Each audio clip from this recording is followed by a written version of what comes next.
So you've mastered the push-up, but some of these pressing motions are still giving you trouble. And that's understandable because the shoulder is a complex joint that can hold you back. Hi, and welcome to E3 Strength. My name is Earl, and today we're going to be going over floor presses.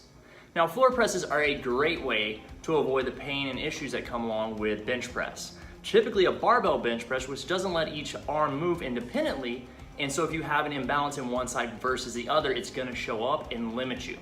The nice thing about a floor press or any kind of a dumbbell press is we're going to allow each arm to move independently so you can see the weak points and hopefully balance yourself out.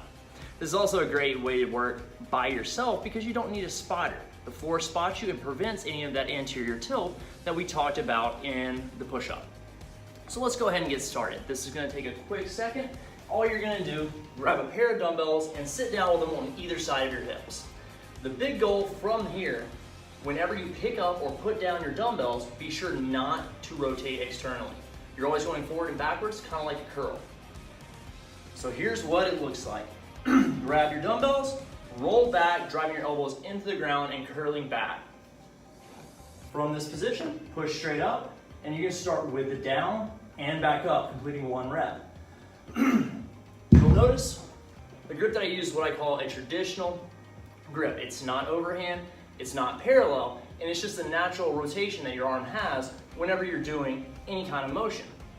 This is the easiest one. If you'd like to supinate and rotate overhand, you can get a little more activation of your chest, but you want to do whatever works best for you. So we've mentioned before that anytime your elbows go outside the body, you're flexing the shoulder joint. So a parallel grip is going to be the easiest and most relaxed on the shoulder, while the natural grip is going to provide you the most power, and the overhand grip may help some people to build up their ability to do that standard barbell grip. So let's take a look at all three real quick so you guys can see how to do each one of these different presses. Again, roll back, drive the elbows into the ground and push up. Now your legs can be flat or knees bent, but try to keep your core tight by pushing your lower back flat into the ground or the mat that you're lying on. Now with a parallel press, this is what we're expecting to see. Overhand, and then we talked a little bit about a supinating press where you're rotating as you press, and that's going to give you the most activation and easily curling back down to be on the safe side and prevent the external rotation.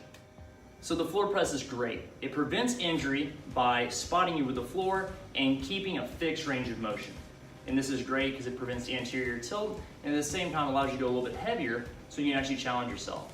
The best part about it, whether you use kettlebells, dumbbells, or anything of the sort, you're really working on each shoulder independently and building up that shoulder stability, which holds people back in a traditional bench press. We hope that this video has been helpful. If it has, please give us a like, a comment, or a share, and let us know how E3 can help you guys in the future. For more great videos like this, be sure to subscribe to our YouTube channel.